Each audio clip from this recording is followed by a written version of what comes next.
It has occurred to me that if I'm going to be doing these monthly What I Read videos for the time being until the Edgar Rice Burroughs podcast can pick up again, then it might be nice if I went over all my current reading projects, the various series or authors or subjects that I am reading through right now.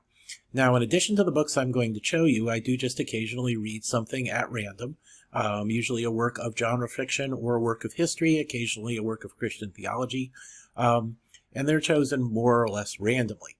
But I do have several specific things that I am attempting to read through right now, and here they are.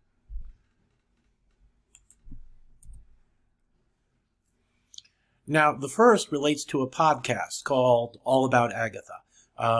This was, I can't remember how many years ago, two people started a podcast where they were talking about Agatha Christie's books in publication order.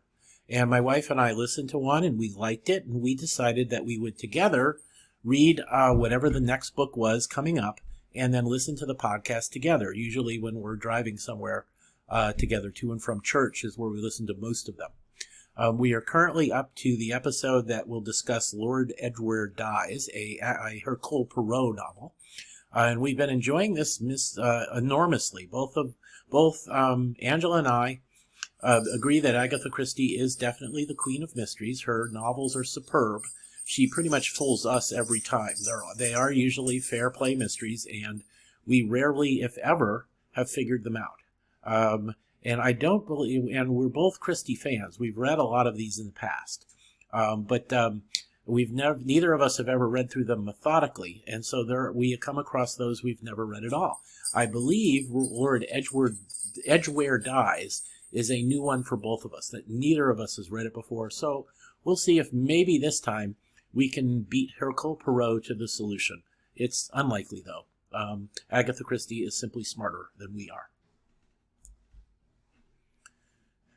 Another podcast that I am listening to is called Hark.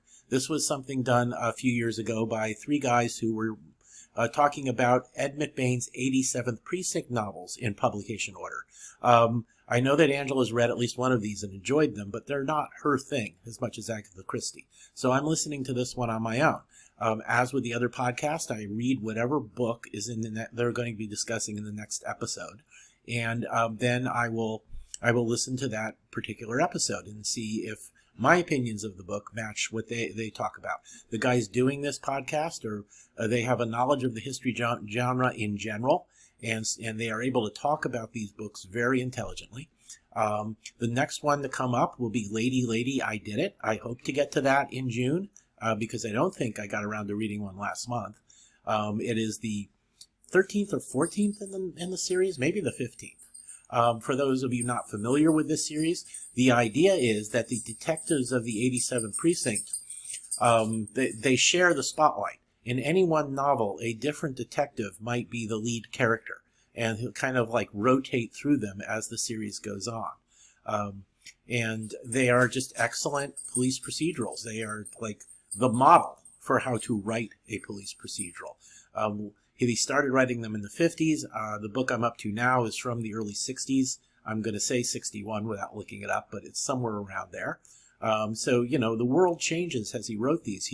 Ed McBain wrote about 55 of them before he died in the early 2000s, and the characters don't age normally. And he never pretended that he was aging them normally.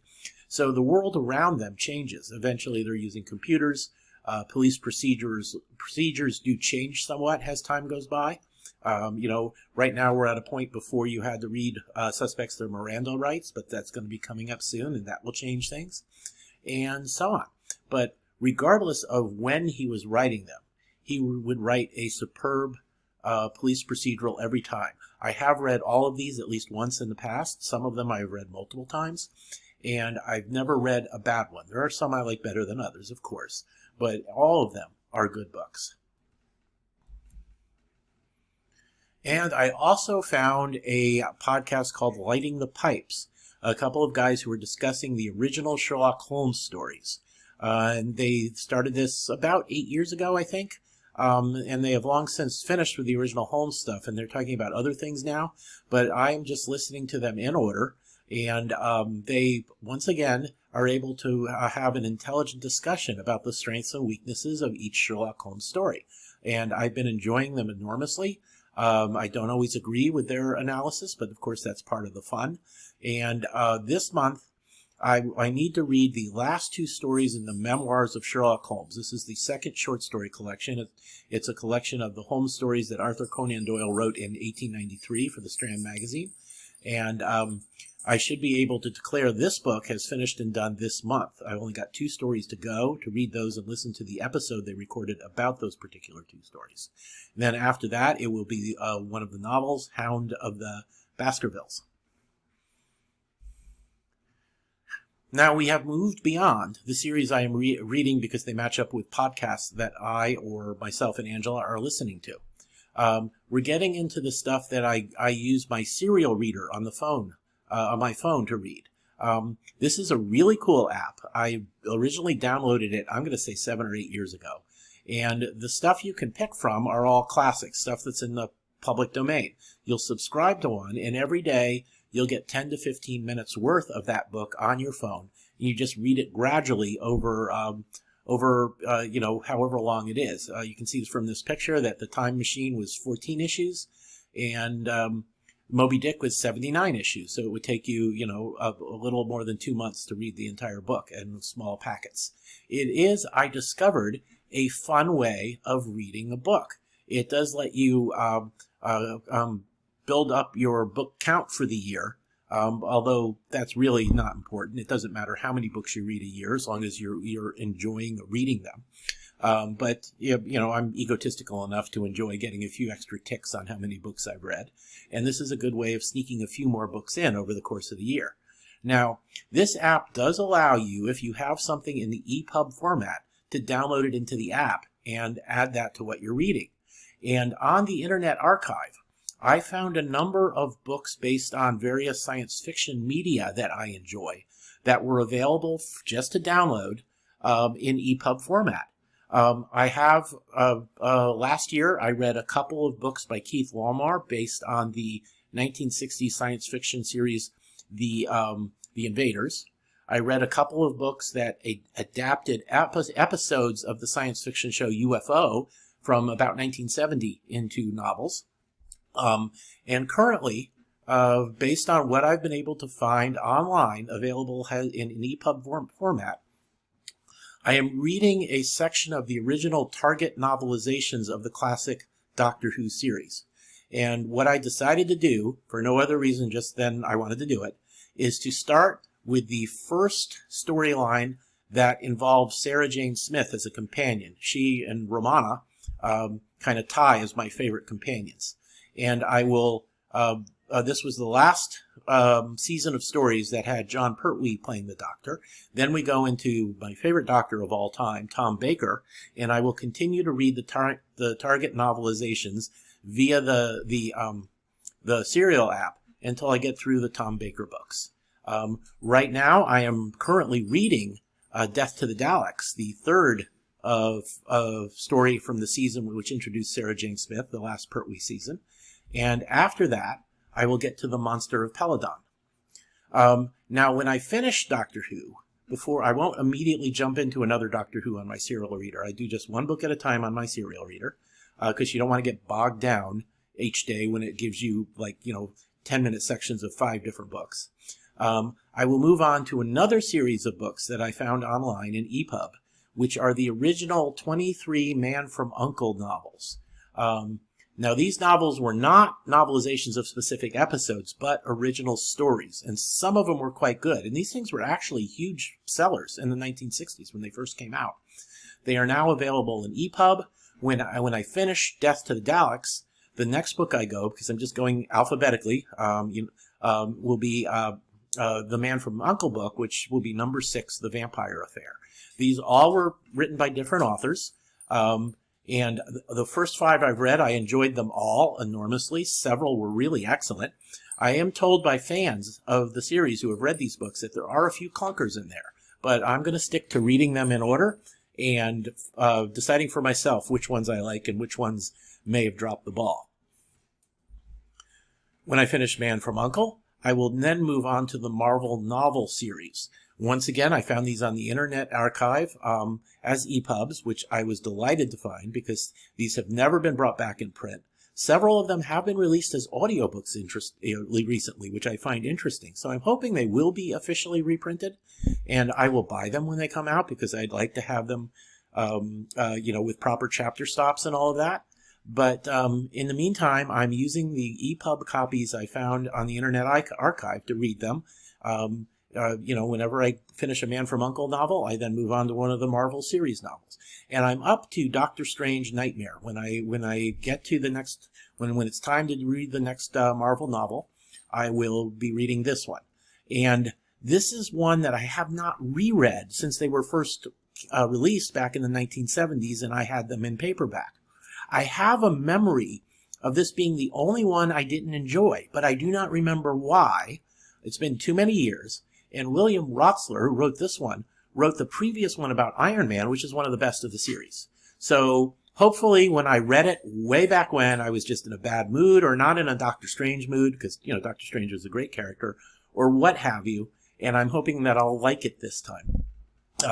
Because it's a novel about a good character written by someone I know is a good author. Now, when I finish a Marvel novel, the next serial reader thing will be a Thunderbirds novel. The Thunderbirds was the wonderful stop-motion series from the 70s, where the International Rescue was based on a remote island where they would launch these really cool, bizarre rescue vehicles to help people in various disasters. Now, they had a London agent named Lady Penelope, who was assisted by her former burglar chauffeur and butler named Parker. And they would just, go out and do secret agent stuff that often related to what International Rescue was trying to accomplish. But amongst the 10 Thunderbirds books that were published back in the 60s, 3 of them were just about Lady Penelope and one of her adventures separate from the Thunderbirds. And I just finished reading one of those. And when I get to the Thunderbirds again, this is the 6th of the 10 books, I think. The 5th or the 6th. And it's the second Lady Penelope one. And I am looking forward to reading it because she and Parker are a great team. And their first adventure I read, though I thought it was flawed in some ways, I still enjoyed it enormously, and I'm looking forward to reading this one. And then when I finish that, my next serial reader book will be Planet of the Apes, Man the Fugitive, the first of 4 Planet of the Apes books that are novelizations of episodes of the live-action series from the 1970s. I finished reading the novelizations of the second through 5th of the original movies. And so now I'm moving on to the live-action series.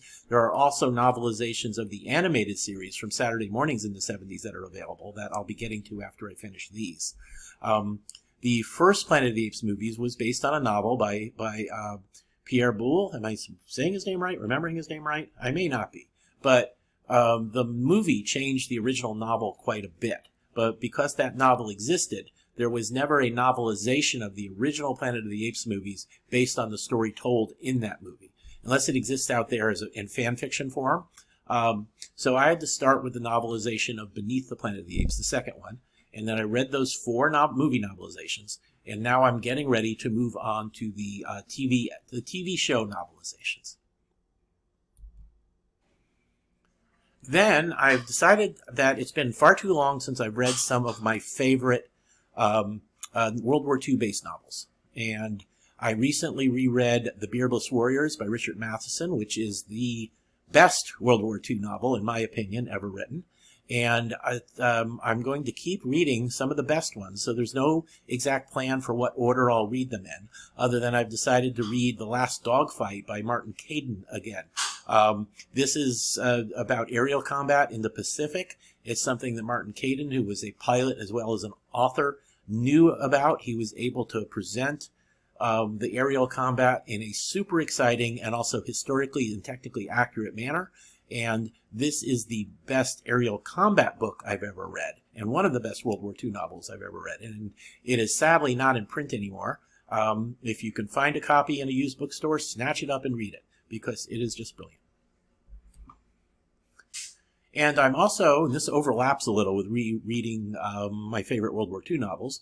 Alistair MacLean has been a favorite author of mine since I discovered him as a teenager. And I have read his best novels a number of times. Sadly, I think late in his career, he kind of lost his mojo and started pumping out novels that just weren't any good. But his first, 20 or so at least, are all at least good, and a number of them are excellent. And I reread his debut novel, HMS Ulysses, a couple of months ago.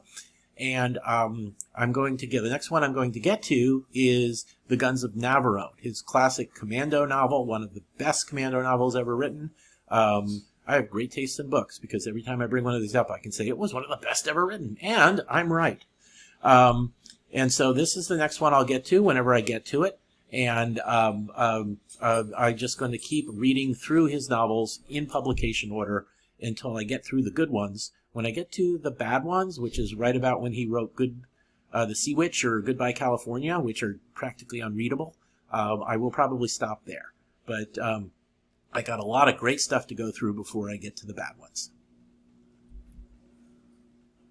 And I have been rereading the Edgar Rice Burroughs novel in publication order.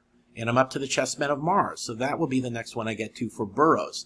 Now, obviously, when the podcast was active, and when it becomes active again, I will jump backwards or forwards to reread whichever one we're going to talk about in the next episode.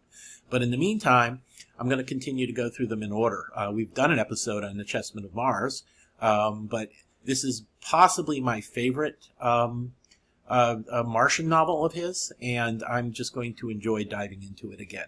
Burroughs is the finest adventure writer of the 20th century, and it is always worthwhile revisiting one of his books. Now, the Chet and Bernie mysteries are relatively contemporary. I ran across the first one completely by chance a few months ago in the public library, and I read it and I loved it. Bernie is a hard-boiled private eye doing hard-boiled cases, and Chet is his dog and his best friend. And what's fun about these novels isn't just that they tell a really well-constructed hard-boiled mystery. It's also from the point of view, because it's all narrated by Chet, the dog, who, because he's a dog, doesn't understand half of what's going on, but we get to hear all the dialogue through him. We get to see things through him. And the author really catches a sense of how a dog thinks and reacts to things. Chet obviously comes across as smarter than any dog in real life possibly can be in order to be able to narrate the story for us. But he's very, very dog-like in his priorities and how he sees things and what he thinks is important. He'll wander off from Bernie in order to investigate a unique smell, and because that's what becomes important to him in that moment.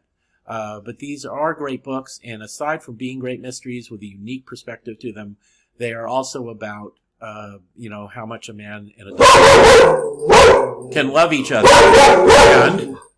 And what you're listening to now is my dog Sherlock, who's obviously also approving of the Chet and Bernie novels. So he also was barking at someone who was walking by outside. Because, our neighborhood is apparently full of villains, and he's our only hope of staving them off. Now, The Shadow. A fan of The Shadows has recently digitized all 325 of the original pulp novels and has made them available to people who want them. And since I have those now, I was going to reread them in order, and I read the first one. And then the Shadowed Circle, the Facebook group for a fanzine, a modern fanzine about the Shadow called The Shadowed Circle, which is a superb publication. Go out and subscribe to it now if you like the Shadow at all. And they started a Shadow book club. And we have looked at the Romanoff Jewels, and before that we looked at another of the Mobsman on the Spot.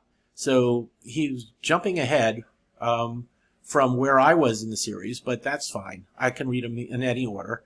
And the next one we're doing at the end of June is The Kings of Crime. So I will definitely be reading this one this month, so I can take part in the virtual book club where we discuss this. The discussions we've had for the first two have both been excellent, and they do an excellent job of facilitating these meetings, and I've just enjoyed it enormously, and I hope to be able to keep up on it and be able to attend their meetings each month. And that's it. Those are my current reading projects. There might be any one month where I don't get to everything on that list, but there's no deadline for these, and reading should always be fun. You should just read stuff you enjoy at whatever speed you read and not worry about it otherwise. I do happen to read rather quickly and usually go through about 150 books a year. My wife is a reader too, so we have plenty of time where we're just reading together and enjoying each other's company in that respect. But it doesn't matter. If you're a slow reader and you only read 2 books a year, as long as you enjoy them, then you're just as epic as I am. Well, you're just as epic as any other reader. Nobody's as epic as I am, but you're close. And so just enjoy reading whatever you're reading. And once again, I do hope to be able to bring back the Edgar Rice Burroughs podcast soon, but it looks like there will be a bit of a hiatus on that one. And so in the meantime, I will continue producing these What I Read videos each month. Thank you for listening.